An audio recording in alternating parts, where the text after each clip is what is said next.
মিচামিচি কাটাইলাম জিন্দেগি, চোখে দেখা হারাইলাম বন্দিগি। হায়রে চোখে দেখা হারাইলাম বন্দিগি। কন্যা কার বাবারি কার বাগর কার বাকি, অন্ধকার কবরে হবে বসতি। সব পরে থাকবে, আপনি আমি অন্ধকার কবরের বসতি হব। কি বলেন, হব কিনা? হইতে যে হবে, আল্লাহ তো বলতেছেন কুল্লু নাফসিন যায়কাতুল মাউত, সকল প্রাণী মৃত্যুর কোলে ঢলে পড়বে। অন্য প্রাণীর চিন্তা করে লাভ নাই, লন আমরা নিজেরা সাবধান হই। এই জন্য সাবধানতার জন্য আল্লাহ আমাদের জন্য আরো স্পেশালি ওয়াজ করতেছেন। কি ওয়াজ? খুলিকাল ইনসানু যায়ীফা। আল্লাহ কয় আগেরটা বুঝছস, তোরা যে মইরা যাবি এটা কিন্তু কারেক্ট, কারণ আমি তোরারে বানানোর সময় দুর্বল করে বানাইছি।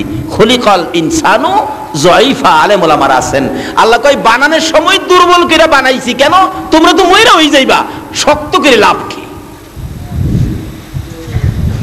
আল্লাহ আমরা কি দিয়ে বানাইছেন এত দুর্বল যে কইতাছেন? লন্না জিগাই খোদারে, কারণ আমরা শেষ নবীর উম্মত না, কিছু জয় জিজ্ঞাসা করতাম। যেমন আব্দুল কাদের জিলানী রহমাতুল্লাহ আলাইহি কই খোদা গো, আমি যা চাই আমি তুমি দিতে পারবা দিতা? আল্লাহ কো আমি পারবো না। খেয়াল আছে নি কথাটা?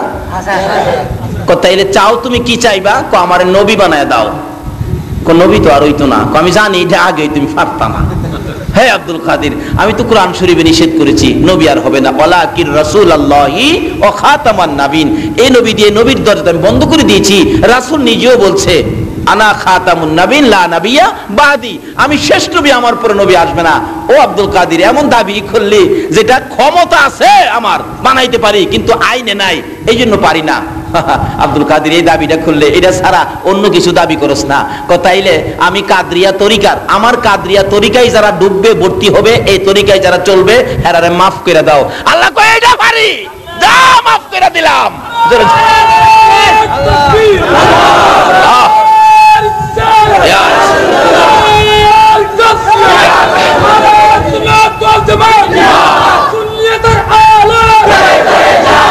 মাশাআল্লাহ,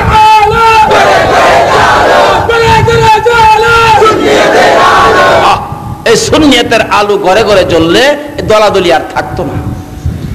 সুন্নিয়তের আলু যারা দেখেছে, কাফের মুশরিকরা মুসলমান হয়েছে।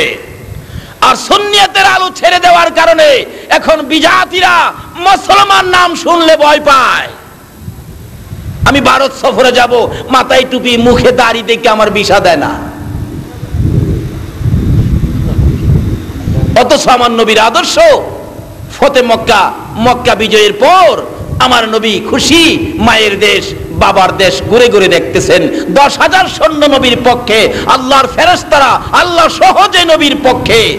এক মহিলা আমার নবীরে গালাগালি করে, আব্দুল্লাহর পোলা মোহাম্মদ, মোহাম্মদের ভয়ে আজকে দেশ ছাড়তে হইতেছে।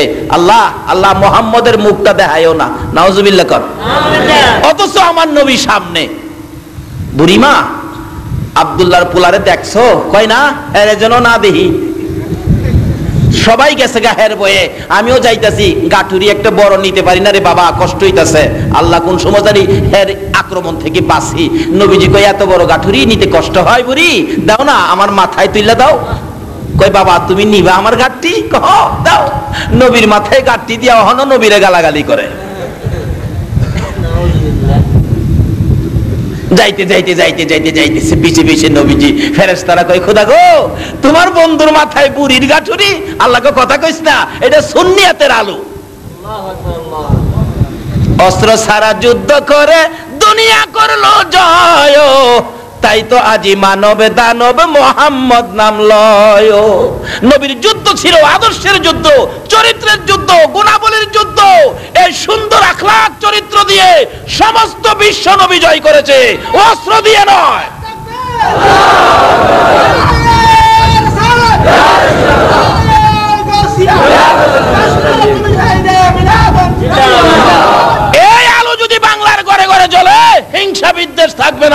দলাদলি থাকবে না, মারামারি কাটাকাটি বোমাবাজি পর্যন্ত থাকবে না।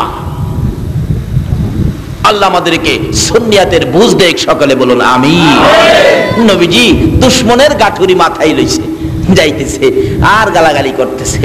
পাহাড়ের 2-3 পাহাড় পার হইয়া যারা নিরিবিলি জায়গায় আশ্রয় নিয়েছে তাদের সামনে গিয়া বুড়ি ডাকতেছে, ও নিদয়া নিষ্ঠুর আমার পাড়া প্রতিবেশীরা, আমার কেউ নাই বিধায় আমারে মুহাম্মদের আক্রমণের মধ্যে ফালাইয়া চলে আসলি, এই যুবকটারে যদি না পাইতাম আমি তো আইতামই পারতাম না।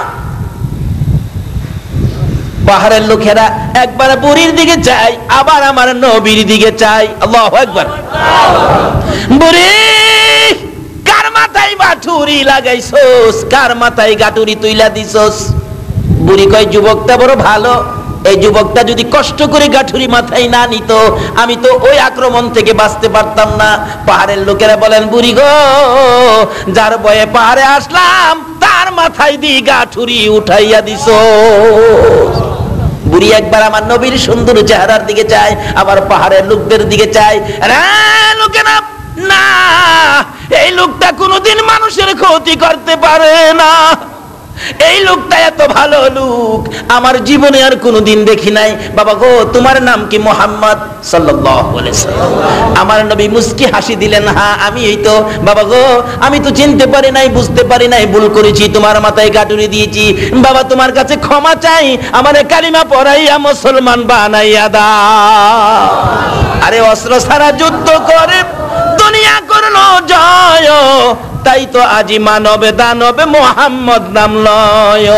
অস্ত্র ছাড়া যুদ্ধ করে দুনিয়া করলো জয়, তাই তো আজি মানবে দানবে মুহাম্মদ নাম লয়। আল্লাহু আকবার। এই নবীর সুন্নিয়তের আলো যদি বাংলার ঘরে ঘরে জ্বালিয়ে দেওয়া যায় তাহলে মারামারি কাটাকাটি হিংসা বিদ্বেষ বোমাবাজি পর্যন্ত বন্ধ হয়ে যাবে ইনশাআল্লাহ। আসুন আগে বাড়ি। বলতেছিলাম গাউসে পাক বলতেছেন, খোদা গো তাইলে দিবেন না, পারবেন না, আল্লাহ অন্য কিছু চাও, তাইলে আমার কাদরিয়া তরিকায় যারা থাকবে তাদেরকে মাফ করে দেন। আল্লাহ এইটা পারি, যাও কথা দিলাম, এই কাদরিয়া তরিকায় যারা ডুববে আমি সবাইকে মাফ করে দিলাম। জোরে কোন সুবহানাল্লাহ। আসুন এই রাস্তাগুলি পরিষ্কার করি। তাই আল্লাহ বলেছেন, খুলিকাল ইনসানু যায়ফা, আমি নরম করে বানাইছি। তো লন জিগাই না, কি দা নরম করে বানাইছে? খোদা গো, আমরা নরম করে কি দিয়া বানাইছেন আপনি? কোরআন শরীফ আল্লাহ পাক জবাব দিবে, ইন্না খলাকনাল ইনসানা মিন নুতফা। একবারে নাপাক দুর্গন্ধযুক্ত জিনিস দিয়া বান্দা তরে বানাইছি, এর চেয়ে দুর্বল আর কিছু হইতে পারে না। বাহাদুরি করিস না, অহংকার করিস না, তাকাব্বুরি করিস না, গরুরি করিস না। আর মানুষ মরে যাইবি নিশ্চিত, কি বলেন ঠিক না? একদিন সাদা কাফনের ভিতরে ঢুকতে হবে, কারণ আমরার আগে যারা আসছিল তারা কবরে চলে গেছে, আমরা যারা আসি আমরাও যাওয়ার বিশা লাইগা গেছে। যাওয়ার বিশা কি? খালি ফ্লাইট ডেট বাকি। ফ্লাইট ডেট কবে জানি কার ফ্লাইট মসজিদের কোণার থেকে উঠানে আইসা লাইমা যায়। লাইমা বলবে বিদায় দাও, সন্তানেরা চোখে পানি লইয়া, পাড়া প্রতিবেশীরা মনে দুঃখ লইয়া, সাদা পোশাক পরাইয়া, আতর সুরমা লাগাইয়া গো, মাথার মুড়ি পায়ের মুড়ি বাইদা ওই বিমানের মধ্যে উঠাইয়া দিবে। এক টানে তোমাকে আমাকে কবরের পাশে নামাইয়া দিবে, আর জীবনে এই দেশে আসা যাবে না। বিধান কোরআন শরীফ। আল্লাহ বলতেছেন সকল প্রাণী একদিন মৃত্যুর কোলে ঢলে পড়বে, আমরা মরতে হবে। আমাদের এলাকায় এক বেচারা কয়, হুজুর মরলে বলে মাটির নিচে দিলে বলে মাটিয়ে বলে চিপা দিব, এদিকের হাড় বলে এদিকে নিব, এদিকের হাড় এদিকে দিব, এভাবে বলে হাড় একটার ভিতরে একটা ঢুকায় দিব। আমি হ রাসূল কইছে, কয় আমি তো নিয়ত করছি মাটির নিচে আমারে দিয়াইলে আপনারা যখন যাইবেন গা দুইটা হাত এইভাবে ছড়াইয়া ধরে রাখবো, মাটির বাবার নি ক্ষমতা আছে আমারে জমাইতো। আল্লাহ কয় বান্দারে কাজটা ভালো করস নাই। যেদিন এই কথাটা বলছে এদিন বিকাল বেলায় তার জ্বর আইসা গেছে, রাত্রের বেলা বসন্ত গুড়া বাইরিছে, সকাল বেলা গুড়া পাইটা গেছে, দুর্গন্ধ ছুটছে। কবিরা জানছে বসন্ত গুড়া ভালো করার জন্য কবিরা যে ফু দেয় গুড়া ভালোই তো আরো বাড়ে। কি কোন কোন আগুন আছে ফু দিলে নিবে, আবার কোন আগুন আছে ফু দিলে, যেমন মহিলারা যখন রান্না করে চুলার আগুন যদি নিবা যায় তখন দেখবেন বাঁশের চোঙ্গা দিয়া ফু দেয়, ফু দিলে নিবন্ত আগুন কি হয়। আবার কুপি বাতি ল্যাম্প বাতি নিবাইবার হইলে ফু দিলে নিবা যায়, কুপির আগুন ফু দিলে নিবে, চুলার নিবন্ত আগুন ফু দিলে বাড়ে। ফু কিন্তু একটাই, কাজ করে দুইটা। কবিরাজে ফু দেয় রোগ বালা করতো, রোগ খালি বাড়ে। অবশেষে কবিরাজ কয় এমন বাগায়া গোড়া তো আর দেখি নাই। বাগায়া গোড়া 2-4 কবিরাজ বাগছে, কেউ চিকিৎসা করতে পারে না। অবশেষে সমস্ত শরীরের গোশতগুলো গোড়ায় পয়চ্ছা বিছানার সাথে লাগা যায়, কলা পাতার উপরে শোয়ায় রাখছে। অবশেষে 2টা হাত এইভাবে বুকের উপরে আনছে, কইছিন হাত ছড়াইব কবরে জমাইবার ক্ষমতা নাই। দুনিয়াতে হাত 2টা বুকের উপরে আনছে, বুক থেকে নামাইবার ক্ষমতা নাই। আশপুরুষী মানুষ দুর্গন্ধে বাড়ি ছাড়ছে, শুধু একটা মানুষ তার কাছে থাকে, গুড়াগুলি গালে, একটু পরে পরে জিগায় বাবা কি খাইবা, তোমার কেন এমন হইল। সব আশপুরুষীরা বাড়ি ছাড়ছে, একটা মানুষ বাড়ি ছাড়ে নাই। বলুন তো এই মানুষটা কে হবে? আরো জোরে বলুন কে হবে? রমজানের বরকত, কোরআনের বরকত, হাদিসের বরকত, নবীর বরকত সব বরবাদ হয়ে যাবে এই মাস সাথে যদি বেঈমানি করো। তিরমিজি শরীফের হাদিস, রমজান আসতেছে বরকত, রমজান আগ মুহূর্তে নবীজি জুমার নামাজের খুতবা দিবে, মিম্বরে উঠবে, প্রথম সিঁড়িতে পাও দিলেন, দাঁড়ায় গেলেন, চট করে বলে ফেললেন আমিন। দ্বিতীয় সিঁড়িতে পাও দিলেন, বলে ফেললেন আমিন। তৃতীয় সিঁড়িতে পাও দিলেন, বলে ফেললেন আমিন। সাহাবীরা বলেন ইয়া রাসূলুল্লাহ এই কথা তো কোনোদিন কর নাই, আজকে কথা কওয়ার কারণ কি? কয় শোনো, জিবরাইল আসছিল, জিবরাইল আমার কাছে খবর দিয়ে গেছে। কি খবর? আমার 3 কিসিমের উম্মতের জন্য আল্লাহর পক্ষ থেকে লানত জিবরাইল নিয়ে আসছে, আর আমি নবীরে বলছে আমিন লাগাইতে। হুজুর কার জন্য আমিন লাগাইছেন? আমার নবী কয় শোনো, আমিন লাগাইছি আমতাজি উম্মতের জন্য নয়, যারা আমিনের উপযুক্ত। প্রথম নম্বরে জিবরাইল বলছে ইয়া রাসূলুল্লাহ এই মাহে রমজান, যে রমজানে একটা নেকি করলে 70টা নেকি দেয়, এক খতম কোরআন শরীফ পড়লে 70 খতমের নেকি দেয়। এইভাবে বাজেট আল্লাহ করেছেন। এই রমজানে যার গুনাহ খাতা মাফ করাইতে পারছে না তার উপরে আল্লাহর লানত, নবীজি আমিন লাগাইছে। দ্বিতীয়, হুজুর মা বাবা যার দুনিয়াতে আছে, অথবা 2 জনের একজন আছে, মা বাবার খেদমত করে যারা আল্লাহর জান্নাত খরিদ করতে পারে নাই তাদের উপরে আল্লাহর লানত। রাসূল বলেন মা বাবার খেদমত করবে না এমন উম্মত আমার দরকার নাই, আমিন লাগাই দিছে। 3 নম্বরে হলো নবী গো আপনি নবীকে সৃষ্টি না করলে কিছুই সৃষ্টি করতো না। আপনি নবীর নাম শোনা মাত্র যারা দুরূদ শরীফ পড়বে না তাদের উপরে আল্লাহর লানত। এই 3 লানত থেকে বাঁচবেন কিভাবে? আসুন আগে বাড়তেছি। আল্লাহ বলতেছেন সকল প্রাণী মরে যাবে, আমরাও মরবো, কিন্তু এই 3 লানত লইয়া যাতে আমরা না মরি, এর থেকে বাঁচবেন কিভাবে এটাই বলছি। এখন আল্লাহ পাক বলতেছেন আমরা মরে যাব, তো লন আমরা প্রশ্ন করি খোদা গো আমরা যখন মইরাই যাবো তো কিছুদিনের লেগে আমরা দুনিয়াত কি লেগে দিলেন, কেন আমরা দুনিয়াত পাঠাইলেন, কেন বানাইলেন, কারণটা কি, দরকারটা কি ছিল? লন জিগাই খোদা কোন দরকারে আমরা দুনিয়াত বানাইলেন, আমরা তো মইরাই যাবো গা। আল্লাহ জবাব দিবেন অমা খলাকুতুল জিন্না ওয়াল ইনসা ইল্লা লিয়াবুদুন। সুবহানাল্লাহ। আমার আল্লাহ বলেন এ মানুষ তোমাদেরকে কোন কারণে বানাইছি? মানুষ এবং জিন জাতিকে বানানোর একটাই হলো কারণ, সে কারণটা হলো তোমরা আমার ইবাদত করবে। বলুন কার ইবাদত? আরো জোরে কোন? আরে করেন তো না, স্বীকার করেন না, বলুন কার ইবাদত? আমার আল্লাহ বলেন একটা কারণে তোমাদেরকে বানাইছি আমার ইবাদত করবে, আর সকল মাখলুকাত করবে তোমাদের খেদমত, তোমরা খালি করবে আমার ইবাদত। সকল মাখলুকাত আমাদের খেদমত করে কিনা বলুন তো? আর জোরে কোন করে কিনা? এটা মুরুক যা দেখেন, মুরুক আমাদের খেদমত করে, মুরগ বাচ্চা দেয়, বাচ্চাগুলি খাওয়ানোর উপযুক্ত হয়, মার সামনে জব করে করে খায়, খায় কিনা? আবার একটা মুরগ ডিমের উপযুক্ত হয়, ডিম পারে, ডিমটা পাইরা কত কষ্ট করে ডিমটা মুরগি পারে, এরপরও দেখেন চুপচাপ থাকে না, মুরগ ডিম পাইরেই দেখবেন মালিকরে খবর দেয়, ফক ফক ফক ফক ফক, কাম সারা লাইছি। নাকি মিছা কথা কইছি?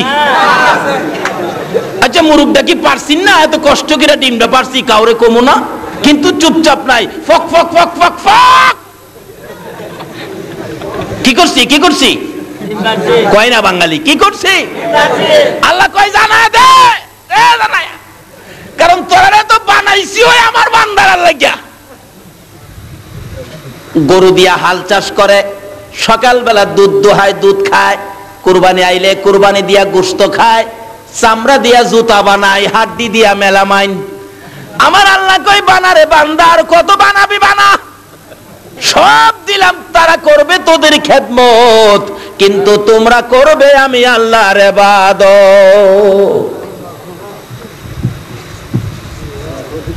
আমরা কি লেগে বানাইছে? চট্টগ্রামের মানুষ কি লেগে বানাইছে? আল্লাহর ইবাদতের লেগে। মইরা যাওন গা লাগবো, নিশ্চিত থাকেন মইরা যাওন গা লাগবো। তার আগে বানাইছে ইবাদতের লেগে। করি তো খালি নানান রাজনীতি ফাজনীতি, এই নীতি এই নীতি, নাই তো আসল নীতি, খালি রাজনীতি ফাজনীতি, এই নীতি আর এই নীতি, আসল নীতি একবারও নাই। যেটা লেগে বানাইছে এইটার খবর নাই।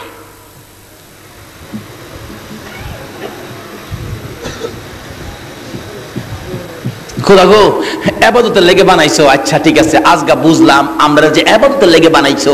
আচ্ছা আমরা ইবাদত করলে তুমি আমরারে কি দিবা? লন্না জিগাই, আল্লাহ ইবাদত করলে আমরারে কি দিবা? আল্লাহ কইতাছে ফাদখুলি ফি ইবাদি ওয়াদখুলি জান্নাতি।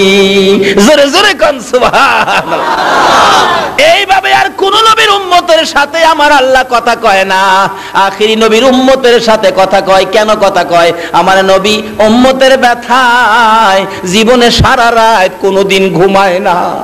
আমার নবী উম্মতের ব্যথায় জীবনে কোনোদিন পেট ভরে খানা খায় না। আমার নবী উম্মতের ব্যথায় জীবনে কোনোদিন ভালো পোশাক আমার নবী গায়ে দেয় না। মা আয়েশা সিদ্দিকা রাদিয়াল্লাহু তাআলা আনহা বলেন, আমি একদিন দেখি আমার নবী গভীর রাত্রে ঘুমের ঘরে উঠে বসে বসে তিন নবী কাঁদতেছে। পাশে বসে আছি, কি বলে প্রশ্ন করব, ভয় পাইতেছি। হঠাৎ করে প্রশ্ন করে ফেললাম, ইয়া রাসূলুল্লাহ, এইভাবে তো কোনোদিন আপনাকে কাঁদতে দেখি নাই, এইভাবে কেন কাঁদতেছেন? হুজুর শুয়ে ঘুমান না, আমি আপনার মাথার মধ্যে হাত বোলাবো, আপনি ঘুমিয়ে থাকেন। আমার নবী শুয়ে না। মা এসে বলেন, ইয়া রাসূলুল্লাহ, এই বিছানায় শুইতে বুঝি কষ্ট হয়? শুধুমাত্র একটা খেজুর পাতার বিছানা। মা আয়েশা বললেন, আমি মাঝে মাঝে দেখেছি আমার নবী ঘুম থেকে উঠলে শরীর মুবারকে চাটার দাগ দেখা যায়। মা আয়েশা এই অবস্থা দেখে কোনো কোনো দিন একটু বিছানা নরম করে দিতেন। আমার নবী ঘুম থেকে উঠে বলতেন, আয়েশা রে, আজকে দিয়ে আমার ঘুম বেশি হয়ে গেছে, হুজুর বিছানাটা নরম করে দিলাম, চাটার দাগ আপনার শরীর মুবারকে দেখা যায়। আমার নবী চোখের পানি ছেড়ে দেয়, আয়েশা এইভাবে বিছানা নরম করে আমারে বেশি সময় ঘুম পাড়াইস না। এইভাবে যদি আমি নবী ঘুমায়া থাকি রে আয়েশা, আমার গুনাহগার উম্মতের নাজাতের কান্নায় আমি কোন সময় কাঁদবো? দয়ার নবী মায়ার নবীকে প্রশ্ন করলেন মা আয়েশা সিদ্দিকা, ইয়া রাসূলুল্লাহ, এই খেজুর পাতার চাটার মধ্যে ঘুমাইতে বুঝি আপনার কষ্ট হয়, সেজন্য বুঝি কাঁদেন? আমার নবী বলেন, না রে আয়েশা, সেই জন্য নয়। হুজুর চামড়ার ব্যাগ, বালিশ, ভিতরে তুলা নাই, ফর্ম নাই, শুধুমাত্র কয়েকটা খেজুর পাতা, এর মধ্যে মাথা দিয়ে ঘুমাইতে বুঝি আপনার কষ্ট হয়, সেজন্য বুঝি কাঁদেন? আমার নবী বলেন, না রে আয়েশা, সেজন্য নয়। হুজুর গো, তাহলে বুঝিছি জীবনে কোনোদিন বাবার মুখ দেখেন নাই, জীবনে কোনোদিন বাবা কইয়া ডাকতে পারেন নাই, বাবার ব্যথা বুঝি মনে উঠেছে, বাবার জন্য বুঝি কাঁদেন? আমার নবী বলেন, না রে আয়েশা, সেজন্য নয়। তাহলে বুঝিছি মায়ের কথা মনে হয়ে গেছে। হুজুর হুজুর মায়ের জন্যই বুঝি কান্দেন? আমার নবী বলেন, আয়েশা রে, বিছানার জন্য নয়, বালিশের জন্য নয়, বাবার জন্য নয়, মায়ের জন্য নয়, আমি কান্দি রে আয়েশা আমার গুনাহগার উম্মতের জন্য। আরে দয়ালো নবী প্রেমের ছবি আর আসবে না জগতে, বলুন দয়ালো নবী প্রেমের ছবি আর আসবে না। হাসর দিনে উম্মত বিনে, হাসর দিনে উম্মত বিনে যাবে না নবীজি বেহেশতে। দয়ালো নবী প্রেমের ছবি আর আসবে না জগতে, আমার দয়ালো নবী প্রেমের ছবি আর আসবে না। 63 সাল জিন্দিগি কাটছে বলে উম্মতি, 63 সাল জিন্দিগি কাটছে বলে উম্মতি, এখনো কান্দে শুয়ে মদিনাতে নবী, এখনো কান্দে শুয়ে মদিনাতে। দয়ালো নবী প্রেমের ছবি আর আসবে না জগতে, আমার দয়ালো নবী প্রেমের ছবি আর আসবে না। আমার নবী এইভাবে উম্মতের ব্যথায় কাঁদতেন। আল্লাহ রাব্বুল আলামিন বলেন, বান্দারে ইবাদতের জন্য বানাইছি, লন্না জিগাই খোদা গো ইবাদত করলে আমরারে কি দিবা? আল্লাহ জবাব দিচ্ছে আখিরি নবীর উম্মতের সাথে, আর কারোর সাথে এইভাবে জবাব দেয় নাই। ফাদখুলি ফি ইবাদি ওয়াদখুলি জান্নাতি। বান্দারে কথা দিলাম, তোমরা যদি আমার ইবাদতে ঢুকো, আমি তোমরারে আমার জান্নাতে ঢুকাবো। এটা কার কথা? যদি কোন না কার কথা? আল্লাহু আকবার। আল্লাহর কথা সত্য না মিথ্যা? আল্লাহ কথা দিছে আমরা ইবাদতে ঢুকলে আমরারে কই ঢুকাইবো? জান্নাতে। এখন ইবাদত করবেন কিভাবে? আচ্ছা কোন তো বাংলাদেশে ইসলাম কয় রকমের ইসলাম চলছে? এক রকম বলে, আচ্ছা এক রকমের ইসলাম। কত ইসলামী দল বাংলাদেশে আসেনি? এখন কোন ইসলাম ইবাদত করলে বেহেশত নিব? কার কথাই যাইবেন, কার পক্ষে যাইবেন, কার কথা শুনবেন? কত মুফতি সাহেব ফতোয়া দিয়া এমনে নিতেছে গা, আরেক মুফতি ফতোয়া দিয়া হেমনে নিতেছে গা, আরেক মুফতি যাইতেছে গা হেমনে, আরেক মুফতি এমনে, কার কথা শুনবেন? আল্লাহ কয় বান্দারে হেরা যাই তা করবো, এটা আমি আগেই জানি। এই জন্য কোরআন শরীফ ফাইসালা দিছে, অমাই ইউতির রাসূল ফাকাদ আতাল্লাহ। তোমরা আমার রাসূলের কথাগুলি মানো। কার কথা কয় না বাঙালি? কার কথা? কোরআন শরীফে আল্লাহ বলছে কার কথা মানতেন? আল্লাহ কয় তোমরা আমার রাসূলের কথা মানো। এই নবীর কথা মাইন্না যারা ইবাদত করব, ওই ইবাদতকারীকেই আমার জান্নাতে ঢুকামু, আর কারো কথা নয়। আল্লাহু আকবার। নবীর কথা মানবে যারা হবে জান্নাতি। কোন নবীর কথা মানবে যারা হবে জান্নাতি। না মানিয়া আবু জাহেল হইল দুজুকি, না মানিয়া আবু জাহেল হইল দুজুকি। এই নবীর কথা মানলে ইবাদত করলে জান্নাতি, না মানলে দুজুকি। মানলে আবু বকর, না মানলে আবু জাহেল। আপনারা কি আবু বকর হবেন না আবু জাহেল হবেন? নবীর কথা মাইন্না না না মাইন্না? যারা নবীর কথা মানতো বাস্তবে। আসুন আপনাদের চন্দনাইশ থানা, আপনাদের চন্দনাইশ থানা, সৈয়দ বাজার, এই এরকম লোক মক্কা মদিনায় আছে না? তারা কিভাবে মানতো? হাদিস শরীফে আসছে মদিনার ঘটনা। একজন সাহাবী নবীজির খুব কালো ছিল। কালোর আরবি হলো আসওয়াদ। কালোর আরবি আসওয়াদ। নবীজি একদিন ডাহে, আসওয়াদ এদিকে আয়, তুমি বিয়ে করবা?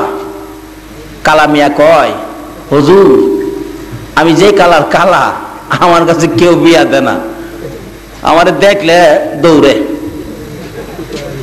রাসূল বলেন তুমি বিয়ে করবানি? হুজুর করতে তো মন চায়। তাই তোমার বিয়ের ব্যবস্থা আমি করব। যারা নবীর কথা মানে তাদের পক্ষে নবী থাকবে কিনা কোন তো? তোমার বিয়ের ব্যবস্থা আমি করব। চিঠি লিখছি, কালা আসওয়াদ জি, এই চিঠিটা মদিনার বড় বাড়িটা আছে না, মদিনার বড় বাড়িটা, জি, মদিনার বড় বাড়ির মালিকের হাতে নিয়ে গেছে। মদিনার বড় বাড়ির মালিকের সামনে গিয়ে ডাক দিছে, আসসালামু আলাইকুম চাচা। কি কর, এক মুসলমান আরেক মুসলমানকে দেখলে কি কইতে হয়? অন্ত সালামই নাই, অন দেখলে কয় গুড মর্নিং, আর হেমেদা কয় গুড নাইট। অথচ নবী বলছে আমার উম্মতের মধ্যে ওই ব্যক্তি উত্তম নাম্বার 1 উম্মত হবে যে আগে সালাম দেয়, যে আগে। আরে একটা আমল করো না নবীর সাথে লইয়া জান্নাতে যাইতে গেলে, একটা আমল। আল্লাহ কইছে নবীর কথা মানতে। Good morning, good night. আল্লাহ কয় যারা গুড গুড কয় এটা দেখে রাখিস, কবরে গেলে ও ফেরেশতারা বাইরে গুড়া বানায় লইবি।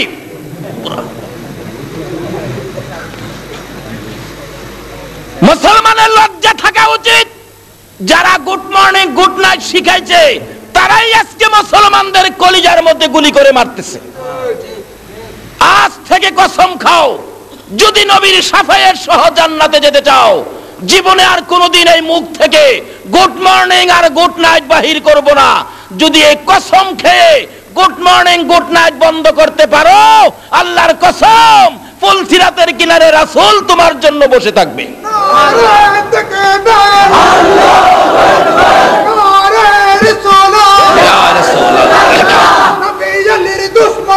হুশিয়ার সাবধান, হুশিয়ার সাবধান, নবী ওরে দুশমনেরা হাবিবাত বদদিবার নিফাত ধ্বংস হোক নিফাত ওয়াইবাত সালাসাল।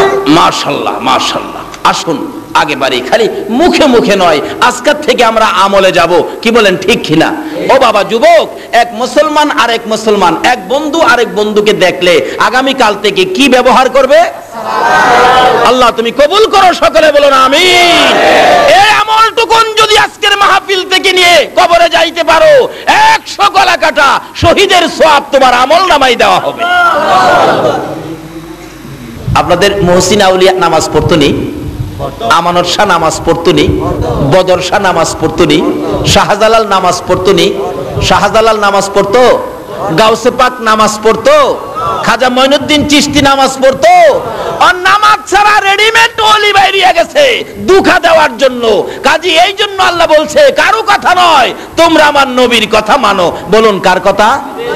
যদি মানেন কি লাভ দেখেন না? ও কালা কালারে মানো না আমার নবীর কথা, তাইলে তোমার ভাগ্য হবে বালা। কালা হইয়া দেখেন ভাগ্য কি হয়। ও কালা আসোয়াত এদিকে আয়, বি করবি? চিঠি দিলাম, যা মদিনার বড় বাড়ির মালিকের কাছে লইয়া যা। যা দেখে মালিক বসা ছিল। আসসালামু আলাইকুম চাচা। দেখছেন নবীর শিক্ষা। নবীর শিক্ষা কি? আগে কি করা? কোন কোন আগে কি? কালকার থেকে এটা আমল করেন না, বিপদে নবীরে পাশে পাবেন। আসসালামু আলাইকুম চাচা। ওয়ালাইকুম সালাম বাতিজা, কি ব্যাপার? নবীজি একটা চিঠি পাঠাইছে। আরে কোন কি? নবী চিঠি পাঠাইছে? বসা ছিল। নবীরে যারা ভালোবাসে নবীর চিঠিরেও ভালোবাসবে কিনা বলুন তো? চট করে ওইটা দাঁড়ায়া চিঠিকে চুমা খাইছে। খুইলা দেখে লেখা ছিল, তোমার সুন্দরী মেয়েটাকে আমার কালো সাহাবীর কাছে বিয়ে দিয়ে দাও, ইতি রাহমাতাল লিল আলামিন। ওই বড় বাড়ির মালিক চিঠি পাইয়া দুইটা চোখের পানি ছেড়ে দিয়েছে। আল্লাহ তুমি না বলেছো তোমার বন্ধুর কথা মানার জন্য? তোমার বন্ধু চিঠি লিখছে আমার সুন্দরী মেয়েটাকে কালো সাহাবীর কাছে বিয়ে দেওয়ার জন্য, ইতি লাগাইছে রাহমাতাল লিল আলামিন। খোদা গো, আমি তো তোমার নবীর কথা মানি, কিন্তু মেয়েটা যে আমার সুন্দরী। আলেম ওলামারা আছেন, কিতাব লেখে মেয়েটা এত সুন্দর ছিল, মদিনাতে ওই মেয়ের চাইতে সুন্দরী আর কেউ ছিল না। বিদায় কিতাবের মধ্যে তাকে হুরে মদিনা, মদিনার হুর বলে লেখা হয়েছে। মদিনার মানুষ তার হুরে মদিনা কইয়া ডাকতো, এত সুন্দর ছিল। কিন্তু জেলারে পাঠাইছে জামাই বাবু তো কালা। জামাইটা কালা, মেয়েটা সুন্দর। মেয়ের বাবা কয় নবী যখন পাঠাইছে বিয়া তো দিতে হবে। আচ্ছা জামাইটা একটু দেহি। কি কোন জামাই দেহে না? কি কোন দেহে না জামাই? আপনাদের এদিকে দেহে? আমাদের এদিকে এক জামাই দেখতেছে মানুষ আইছে, জামাইরে কে জানে শিহাইছে, তোরে যাই কয় সবকিছু বাড়ায়া বাড়ায়া কইস। জিজ্ঞাসা জামাই আপনারা কয় ভাই? আসিন 5 ভাই কো 7 ভাই। জামাই জমি জামা কেমন আছে? আসিন 5 কানি কয় 11 কানি। বাড়ির গড় আছিল 3টা। জিগাই গড় কয়টা আপনাদের? ক 5টা। 3টা গড় 5টা কয়ে বসছে মানুষের দেখে। এটা কইতে কইতে জামাই একটু কাশি মারছে। মেয়ের পক্ষের একজন কয় জামাই আপনার কি সর্দি? কয় না আমার জক্কা। ঠিক হন যেই বাড়া বাড়াইতাছে বিয়া আছে কপালা।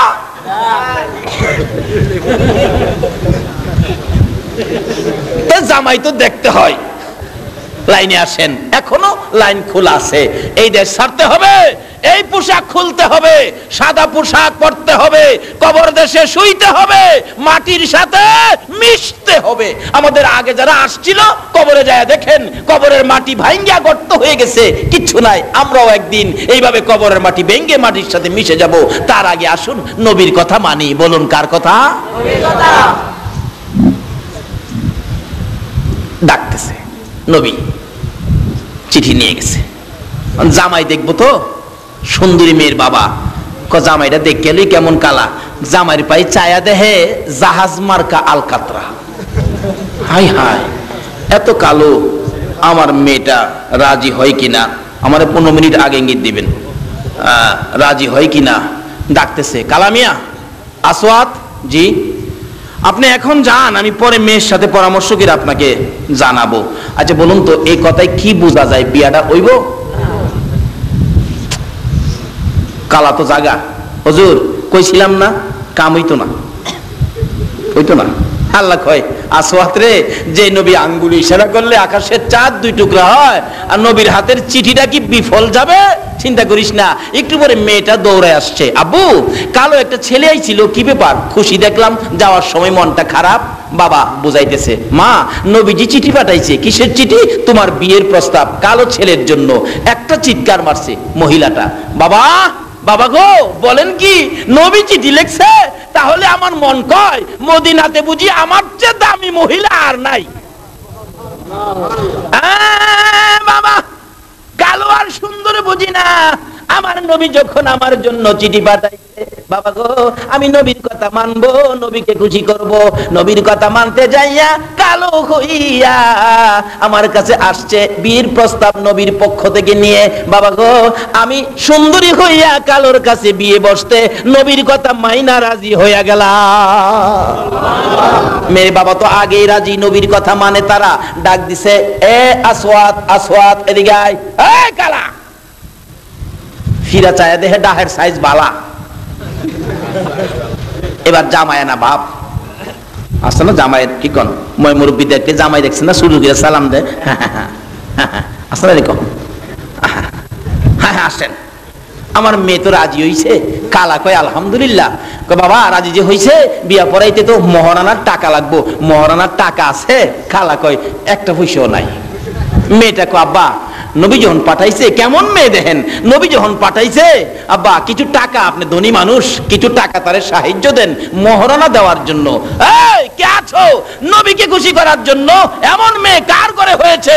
নবীকে খুশি করার জন্য বাবারে পরামর্শ দেয় কিছু টাকা সাহায্য করো। আজকে এই নবীকে খুশি করতে আপনারা কি চান না? শুনলাম আমার আগের বক্তা ঘোষণা দিয়েছে এখানে একটা খানকা শরীফ, মাদ্রাসা শরীফ হচ্ছে। এই মাদ্রাসাকে দান করাটাই হবে আমার নবীকে দান করা। বাবা কিছু টাকা দেন। দিলেন মেয়ের পরামর্শে কিছু টাকা, গনে দেখে অনেক টাকা মহারণা হবে। আবার বলতেছেন আসওয়াত জি আমার মেয়ে ভালো ভালো কাপড় পরতেন, ধনী মানুষের মেয়ে, একটা নতুন কাপড় দরকার, যদি আজকে বিয়ে হয় কাপড় আনতে পারবা কিনা? আসওয়াত কয় এমটি পকেট, নট মানি। মেয়েটা কয় আব্বা নবীর আশেক, নবীর পাগল, একটা কাপড়ের টাকাও আব্বা আপনি দিয়ে দেন। কেমন মেয়ে দেখেন, দিছে কাপড়ের টাকা লইয়া মহারানার টাকা লইয়া যাই গো মদিনার মার্কেটে কাপড় কিনবে।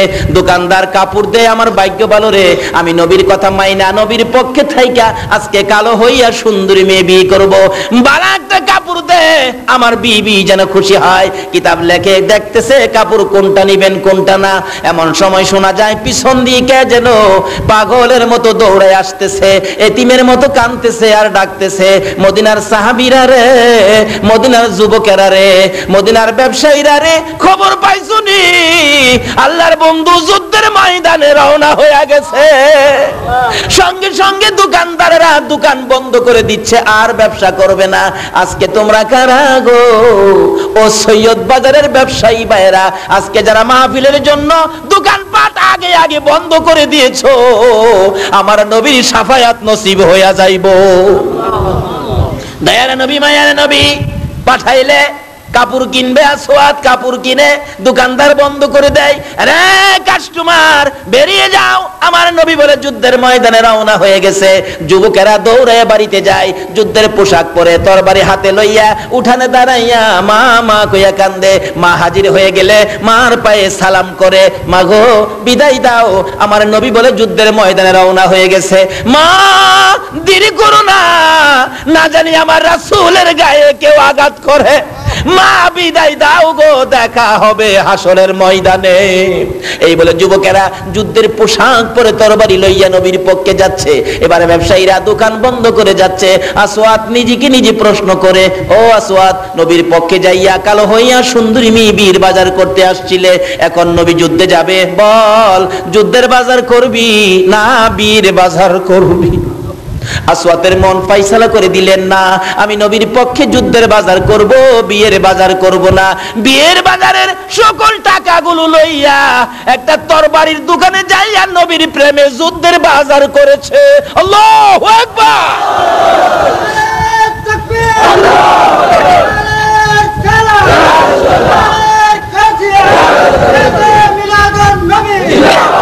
বলতেছিলাম মানো না আমার সেই নবীর কথা, মানার জন্য বলছে আমার আল্লাহ যদি জান্নাতে যেতে চাও, এবার প্রথম ভাবেই দেখো জান্নাত কিভাবে আসে।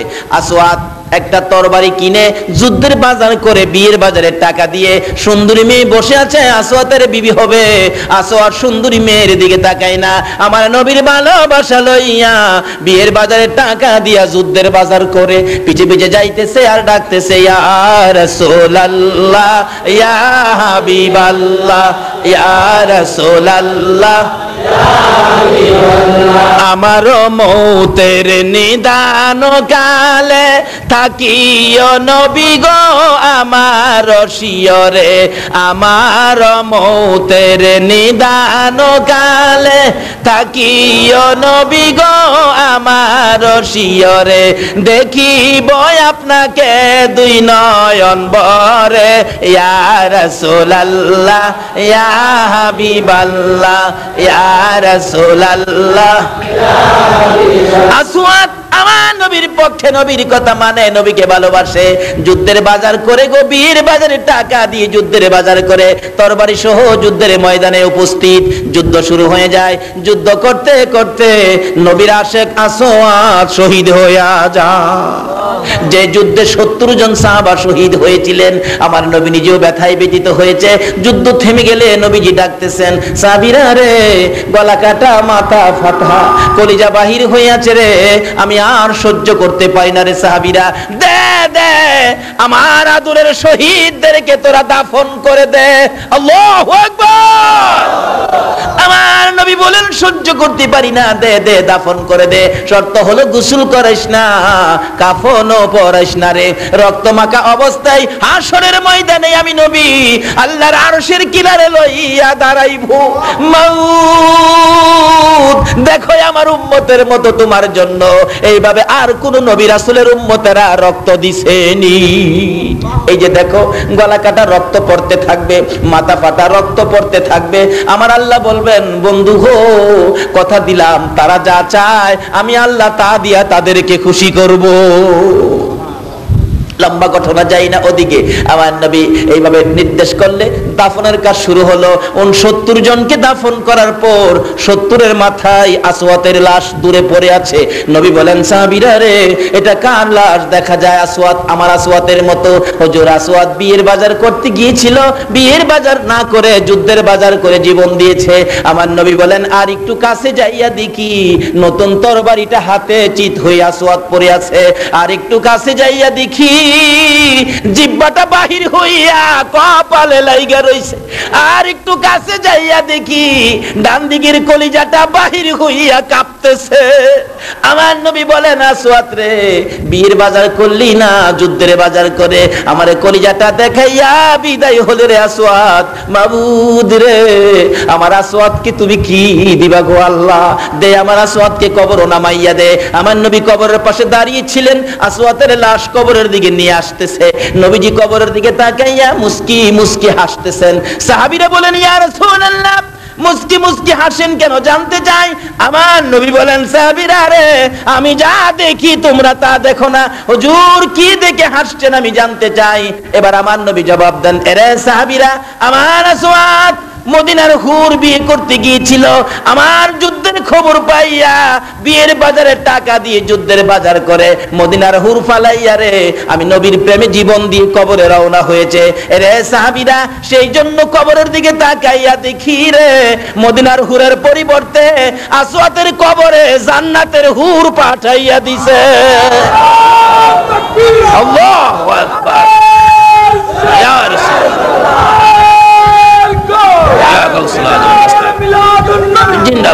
আসুন সংক্ষেপ আলোচনা শেষ করে দিলাম।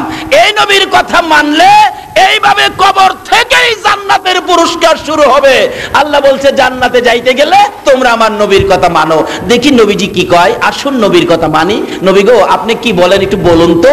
নবীজি এখন বলতেছেন, মান ক্বালা লা ইলাহা ইল্লাল্লাহু ফাদাখালাল জান্নাহ। প্রথম নাম্বারে নবী বলেন, উম্মতেরা রে, জান্নাতের টিকেটটা লয়ে যা, জান্নাতের টিকেট। মান ক্বালা লা ইলাহা ইল্লাল্লাহু ফাদাখালাল জান্নাহ। এই কালিমাটা যার কাছে আছে তারা জান্নাতে প্রবেশ করবে। জোরে বলুন সুবহানাল্লাহ। একটা দিল প্রথম জান্নাতে। আল্লাহ বলছে, জান্নাতে যাইতে গেলে নবীর কথা মানো। নবী প্রথমেই তো জান্নাতের টিকেট দিল। দ্বিতীয় নাম্বারে আসুন নবী কি কয়, আসসালাতু মিফতাহুল জান্নাহ। নবী বললেন, নামাজ বেহেশতের চাবি। দেখছেন নি, এই নবীর কথা মানলে লাভ হবে না লস হবে? আল্লাহ বলছে, তোমরা ইবাদত করলে জান্নাত দিব, কিন্তু কার কথায়? জান্নাতে যাওয়ার ইবাদত করতে গেলে মানতে হবে নবীর কথা। নামাজ বেহেশতের চাবি। আবার বলছে, তোমরা বেহেশতে তোমরা খাবে তো আমার সাথে খাবি? নবী বলেন, আমার সাথে খাবি? তাহলে তোমরা কি করো, মান আহাব্বা সুন্নতি ফাকাদ আহাব্বানি ওয়া মান আহাব্বানি কানা মাই ফিল জান্নাহ। যারা সুন্নতকে মহব্বত করলো সে যেন আমি রাসূলকে মহব্বত করলো, যে আমাকে মহব্বত করলো সে যেন জান্নাতের ভিতরে বসে আমি নবীর সাথে খানা খাইবো। জোরে কন্যা সুবহানাল্লাহ। দুনিয়াতে আসুন না, বাস্তবে দেখবেন যারা জামাইয়ের সাথে খায় হেরা কি জামাইয়ের বন্ধু নাকি দুশমন? বন্ধু বান্ধবরা জামাইয়ের সাথে খায়। যারা নবীর সাথে বন্ধুত্ব করেছে, নবীর সুন্নতের আমলের মাধ্যমে নবীর সাথে এক প্লেটের মধ্যে খানা খাবে। জোরে বলুন সুবহানাল্লাহ। এখন নামাজ ঠিক আছে, কালিমা ঠিক আছে, সুন্নত ঠিক আছে, তারপরেও জান্নাতে বেজাল রয়ে গেছে। আমার নবী বলছে, আল জান্নাতু তাহতা আকদামিল উম্মাহাত। উম্মতেরা রে, তোমার মায়ের পায়ের নিচে তোমার জান্নাত। বলুন, কার পায়ের নিচে? এই রমজান মাসের বরকত পাবেন না যারা মা বাবার খেদমত করেন নাই। নামাজ, রোজা, হজ, যাকাত, মুফতি, মুহাদ্দিস, মুফাসসির, মক্কা মদিনার ইমাম সাহেব যদি হন, এই মারে যদি কষ্ট দেন তাহলে সব বরবাদ। মারে কষ্ট দিলে নবী শাফায়াত করবে? বাস্তবে আসুন করবে যে না। 2001-এ হজে গেছিলাম, শেষ সংক্ষেপ দোয়া করে দিব। 2001-এ হজে গেছিলাম, এক ঘটনা। আমার এক ভাতিজা দৌড়ে আসছে, মসজিদে বেলালের পাশে বাসা ছিল, দৌড়ে এসে বলতেছে, কাকা বাড়িতে আইছেন? হ। আমার মারে দেখেই চিননি। মারে দেখি না কাকা 3 বছর দিরা। আমার মা কেমন আছে? ভালো আছে রে বাবা। একটু পরে বলে, চাচা একটা ঘটনা ঘটছে। কি? হজ ভলান্টিয়ার হিসাবে বাংলাদেশ থেকে একটা ছেলে আসছিল, হজ ভলান্টিয়ার। দায়িত্ব হলো মসজিদের নববী ঝাড়ু দিবে। কি ভাগ্য তার! কিন্তু মসজিদে নববীর ভিতরে ঢুকলে শরীরের মধ্যে নাকি আগুন জ্বলতে থাকে, দৌড়ে বাহির হয়। কি ব্যাপার, কি হইল? বুঝি না, আমার শরীরে আগুন জ্বলে, কে জানি আমারে মারতে আসে। এইভাবে খুব চেষ্টা করলো, পারে না। রাত্রে বেলা বসছে, কি হয়েছে তোর অবস্থাটা, কেন এরকম হয় বলতো? ওই যুবকটা বলতেছেন, সঙ্গীরা আমার দেশে পাঠায় দাও, আমি চাকরি করতে পারবো না। কেন? আমি যেদিন হজ ভলান্টিয়ার মসজিদে নববীর দায়িত্ব পায়া বাংলাদেশ থেকে বিমানে উঠবো, ঠিক বিমানে উঠার 8 দিন আগে আমার মার একটা লাত্তি মারছিলাম। বলুন, বাংলাদেশে মার গায়ে লাত্তি দিলে মদিনার কামলেওয়ালা নবী খবর পায় কিনা? মসজিদের নববীর ভিতরে ঢুকতে দেয় না, গার ধরে বের করে দেয়। এই মারে যদি কেউ আঘাত দিয়ে থাকেন, বাবার মনে কেউ কষ্ট দিয়ে থাকেন, রমজানের রোজা কবুল হবে না, নামাজ কবুল হবে না, হজ জাকাত কোনটাই কবুল হবে না, এমনকি নবীর শাফায়াত পর্যন্ত নসিব হবে না। বাবারা, ভাইয়েরা, যে কথাগুলো বললাম আমল করার চেষ্টা করেন। এই দেশ ছাড়তে হবে, আমরা কেউ এই দেশের বাসিন্দা নয়, আমরা সকলেই কবরে যেতে হবে। তাই এই কথাগুলো আমল করে কবরে রওনা হন। আমাদের জন্য বরকত যা আছে সব আল্লাহ আখিরি নবীর উম্মতের গাঠুরি বানায়া দিয়ে দিছে। এক লাইলাতুল কদর 1000 মাসের চাইতে বেশি নেকির ঘোষণা দিছে। প্রশ্ন আসতে পারে, হুজুর 1000 মাস কইল কেন? আল্লাহ জবাব দিবেন, 1000 মাস কোয়ার অর্থ হলো এই, যেদিন কদর নাজিল হয়, এই সূরা নাজিল হয়, ওই দিন আরবের লোকেরা 1000 পর্যন্ত গণনা জানতো। 1000 কইছে, বেশি লাগাইয়া থুইছে। আল্লাহ কয়, যদি পৃথিবীর বিজ্ঞান কোনোদিন 1 লক্ষ আবিষ্কার করে, তাহলে তোমরা ধরে নিও এই কদরের বরকত 1 লক্ষ মাসের চাইতেও বেশি। এইভাবে কোটি আবিষ্কার করলে 1 কোটি মাসের চাইতেও বেশি, বেশিটা ক্ষান্ত করে নাই। কাজী এই কিসিমের বাজেট যেই নবীর উম্মতের জন্য আল্লাহ করেছেন, আসুন সেই নবীর উম্মত হই, নবীর কথাগুলো মানি, নবীর পক্ষে থাকি। আল্লাহ বলেন, আমার মনোনীত ধর্ম হলো ইসলাম, ইন্নাদ-দীনা ইনদাল্লাহিল ইসলাম। আল্লাহ বলেন, আমার মনোনীত ধর্ম হলো ইসলাম। নবী বলেন, আমার মনোনীত জামাত হলো আহলে সুন্নাত ওয়াল জামাত। আসুন আল্লাহর মনোনীত ইসলাম, এই ধর্মের মধ্যে থাকি, নবীর মনোনীত জামাত আহলে সুন্নাত ওয়াল জামাত, এই জামাতের সদস্য হয়ে থাকি। আল্লাহ আমাদেরকে কবুল করুন, সকলে বলুন আমিন। আসুন এই রমজান মাসের মধ্যবর্তী 10 দিন আল্লাহ দোয়া কবুল করবেন, নিশ্চিত কবুল, নিজেরা টের পাবেন। দোয়ায় যদি দেখেন হাত বাড়াইলে হাতটা বাড়ি বাড়ি লাগে, শরীরটা হালকা লাগে, মনটা শান্তি লাগে, তাইলে মনে করবেন জীবনের গুনাহগুলি মাফ, এবং যা দাবি যা ছিল, রমজানের যা বরকতের বাজেট ছিল, সব আজকে আল্লাহ আমাদেরকে দিয়েছে। আসুন সে আশায় হাত বাড়াই। আযালামনা আনফুসানা ওয়া ইল্লাম তাগফির লানা ওয়া তারহামনা লানাকুনান্না মিনাল খাসিরিন। রাব্বিরহামহুমা কামা রাব্বায়ানি সাগীরা। রব্বুল আলামিন জান্নাতের বাগানে বসে জান্নাতি মেহমান লইয়া হাত বাড়াইছি। মাবুদ, যারা সারা দিন না খাইয়া রোজা রাখে গো আল্লাহ, লম্বা নামাজ তারাবি পড়ে, কষ্ট করে এই রাত্রে ওয়াজ শুনেছে, 2টা হাত তোমার দরবারে বাড়াইয়া দিছে গো আল্লাহ।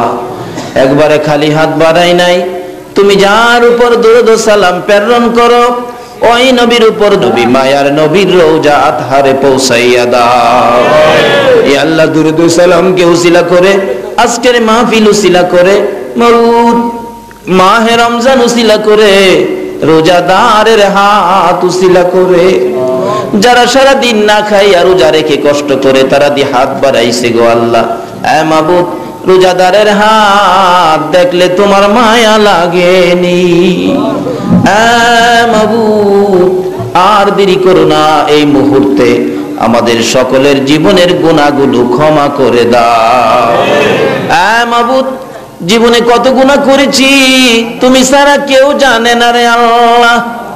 যদি আমাদেরকে হিসাব জিগাও, লজ্জা পাবো, হিসাব দিতে পারবো না। এ মাবুদ, তোমার বন্ধু বলেছে মধ্যবর্তী 10 দিন তুমি নাকি আমাদেরকে ক্ষমা দিবা। তোমার বন্ধুর কথা মতো জীবনের গুনাহ ক্ষমার আশায় হাত বাড়াইছি গো আল্লাহ। ক্ষমা যদি না দাও, তোমার বন্ধুর ইজ্জত থাকবে না। যার প্রেমে এত কিছু করেছো, ওই নবীর উম্মত হইয়া হাত বাড়াইলাম, রমজানের মধ্যবর্তী ক্ষমার দিনে আমাদেরকে মাফ করে দাও গো আল্লাহ। মাফ করছনি গো আল্লাহ? ডাক দেন না আল্লাহ, ইয়া আল্লাহ, ইয়া আল্লাহ, জীবনের গুনাহ মাফ করে দাও। মাবুদ, জীবনের গুনাহ মাফের আশার দরখাস্তের পর আর একটা দরখাস্ত করি, তুমি কিন্তু রাগ হইও না মাবুদ। এই মাহফিলে যারা হাত বাড়াইছে আমি জানি না কার জানি মা নাই রে আল্লাহ, কার জানি বাবা নাই, এইদের কাপড়ের বাজারে কার জানি চোখের পানি ঝরবে রে আল্লাহ। ওই দিন দেখি একটা ছেলে রিকশার মধ্যে উঠে দুইটা চোখের পানি জর্জর করে ছাড়তেছে। জিজ্ঞেস করলাম, বাবা কেন কান্দো? পেটে কি ব্যথা হয়েছে? না হুজুর। শরীরে কি কোনো অসুস্থ? না হুজুর। তাহলে কেন কান্দো? ছেলেটা জবাব দেন, হুজুর গত রোজার ঈদের কাপড় কিনতে গেলে আগে মা বাবার কাপড় কিনেছি, আজকে যে বাজারে যাইতেছি আমি কার কাপড় আগে কিনবো সেই ব্যথায় কান্দি। আমার মাও নাই, আমার বাবাও নাই। হ্যাঁ মাবুদ, এই মায়ের অভাবী বাবার অভাবী হইয়া যারা হাত বাড়াইছে গো আল্লাহ, এত কষ্ট যারা করেছে এত রাত পর্যন্ত, ওই সকল মা বাবার কবর জান্নাতের বাগান বানাইয়া দাও। মাবুদ, মা বাবা যার দুনিয়াতে আছে হায়াত বাড়াইয়া দাও, আমার আব্বার হায়াত বাড়াইয়া দাও। মা বাবা কেমন জিনিস বুঝার তৌফিক ছেলে মেয়েদেরকে দান করে দাও গো আল্লাহ। এ আল্লাহ, দাদা দাদি নানা নানি শ্বশুর শাশুড়ি আলিয়া ওলাদ বংশধর ময় মুরব্বী পাড়া প্রতিবেশী খানদানবাসী, খাস করে এলাকার জমিনের নিচে যত মোমেন মোমেনাত ঘুমিয়ে আছে সকলের কবর জান্নাতের বাগান বানাইয়া দাও। মাবুদ, যারা এই মাহফিলের আয়োজন করলো গো আল্লাহ, আল্লাহ এই আয়োজনকারীকে তুমি কবুল করে নাও গো আল্লাহ, তাদেরকে বেশি বেশি করে নেক হায়াত বাড়াইয়া দাও গো আল্লাহ। মাহফিলে যারা আসছে সাহায্য সহযোগিতা করেছে বুদ্ধি পরামর্শ দিয়েছে তাদের বংশধর ময় মুরব্বী যারা কবরে সবাইকে তুমি মাফ করে দাও গো আল্লাহ। মাবুদ, আমাদের সকলকে রমজানের বরকত সবে কদর সহ নসিব করে দিও গো আল্লাহ। আমাদের নামাজ রোজা সেহরি তারাবি ইফতার সব তুমি কবুল করে নাও গো আল্লাহ। মাবুদ, এই সৈয়দ বাজারের মাহফিলে দূর দূরান্ত থেকে যারা দৌড়ায় আসছে রে আল্লাহ, যে যে আশায় হাত বাড়াইছে সকলের মনের আশা পুরা করে দাও গো আল্লাহ। সকলকে তুমি আফত বিপদ আযাব গজব অ্যাক্সিডেন্ট বালা মুসিবত শয়তানের শয়তানি দুশমনের দুশমনি হইতে বাঁচাইয়া রহমত বরকত শান্তি দ্বারা ভরপুর করে দাও গো আল্লাহ। মাবুদ, এই মাহফিলে যারা এত রাত পর্যন্ত কষ্ট করেছে গো, তোমার নবীর মায়ায় যারা বসে রয়েছে গো আল্লাহ, সকলকে তুমি কাল কিয়ামতে নবীর গুদারায় উঠাইয়া ফুলসিরাতের ফুল পার করে দিও গো আল্লাহ। তোমার নবী যেই জান্নাতে থাকবে গো, ওই জান্নাতের পাশের জান্নাতি বানাইয়া দিও গো আল্লাহ। ই আল্লাহ, এই বাজারে খানকা শরীফ করা হয়েছে, হাফিজিয়া মাদ্রাসা, এতিমখানা, ইবতেদায়ী মাদ্রাসা, প্রভু গো তুমি কবুল আর মঞ্জুর করে নাও। এই মাদ্রাসাকে যারা ভালোবাসবে গো তাদের গলায় নবীর প্রেমের মালা পরাইয়া দিও গো আল্লাহ। ই আল্লাহ, এই মাহফিল তুমি কবুল আর মঞ্জুর করে নাও গো আল্লাহ। ই আল্লাহ, আমাদের মধ্যে যারা অভাবী অভাব দূর করে দাও, আমাদের মধ্যে যারা বিমারি বিমার শেফা করে দাও। ইয়া আল্লাহ, আমাদের মধ্যে যারা নামাজি নামাজ কবুল করে নাও, আমাদের মধ্যে যারা নামাজ পড়ে না নামাজের বুঝ দান করে দাও। যারা মদিনা যাওয়ার পাগল পাখির মতো উড়াইয়া মদিনা লইয়া যাও গো আল্লাহ। সোনার মদিনা না দেখাইয়া এই মাহফিলের কাউকে তুমি আজরাইলের হাতে তুলে দিও না গো আল্লাহ। ইয়া আল্লাহ, দূর দূরান্ত থেকে যারা মাহফিলে আসছে আবার বাড়িতে যাবে, যারা যেখানে যাবে সহি সালামতে পৌঁছাইয়া দিও গো আল্লাহ। ইয়া আল্লাহ, আমাদের মধ্যে যারা ব্যবসা করে ব্যবসায় বরকত দাও, যারা চাকরি করে পদোন্নতি দান করে দাও, যারা গৃহস্থী করে জমির ফসলে বরকত লাগাইয়া দাও। ইয়া আল্লাহ, আমাদের সকলকে তুমি বেশি বেশি করে নেক হায়াত বাড়াইয়া দাও। যেদিন আজরাইল পাঠাইবা গো, এদিন রমজান মাসে পাঠাইও, জুমার দিনে পাঠাইও, সবে কদরের রাত্রে পাঠাইও, যেদিন আজরাইল রূহ বের করে নিবে গো, ওই দিন তোমার দয়ার নবীরা চোখের সামনে হাজির করে দিও। এ আল্লাহ, নবীকে দেখতে দেখতে যেন বিদায় হতে পারি, কালিমা পড়তে পড়তে যেন কবরে যাইতে পারি। আমাদেরকে তুমি কবুল আর মঞ্জুর করে লও গো আল্লাহ। এ আল্লাহ, যে যে আশায় হাত বাড়াইছে সকলের মনের আশা পুরা করে দাও। এই মাহফিলে যারা টাকা পয়সা সাহায্য সহযোগিতা দিয়েছে, বুদ্ধি পরামর্শ দিয়েছে, ই আল্লাহ সুন্দর করে মাহফিল কায়েম করেছে, আল্লাহ তাদেরকে তুমি বেশি করে নেক হায়াত বাড়ায়া দাও। এই মাহফিল টুকুন তোমার দরবারে আমানত করে গেলাম গো, কিয়ামত পর্যন্ত কায়েম রাখো গো আল্লাহ। ই আল্লাহ, এই মাহফিল কিয়ামত পর্যন্ত কায়েম রাখো গো আল্লাহ। আল্লাহ, আমাদের মধ্যে যাদের ছোট ছোট ছেলে মেয়ে আছে, ছেলে মেয়েদেরকে হায়াত দারাজ করো, সুশিক্ষায় শিক্ষিত করে বাপ মার কলিজা ঠান্ডা করো, ও অকালে মৃত্যু দিও না, মা বাবার কলিজায় আগুন জ্বালাইও না, ছেলে মেয়েদের মুখে এতিমের দাগ লাগাইও না, ছেলে মেয়েদের মা বাবার হায়াত বাড়াইয়া দাও। মাবুদ, মাবুদ রে, যাদের ছেলে নাই ছেলে দাও, যাদের মেয়ে নাই মেয়ে দাও, যাদের ছেলেও নাই মেয়েও নাই, ছেলে মেয়ে দিয়ে কলিজা ঠান্ডা করে দাও গো আল্লাহ। অনেকের ছেলেরা বাইরে বিদেশ থাকে, প্রভু গো, কত বিপদ আপদ আসে, আল্লাহ সকল বিপদ আপদ থেকে বাঁচাইয়া তাদেরকে তুমি হেফাজতে রাখো গো আল্লাহ।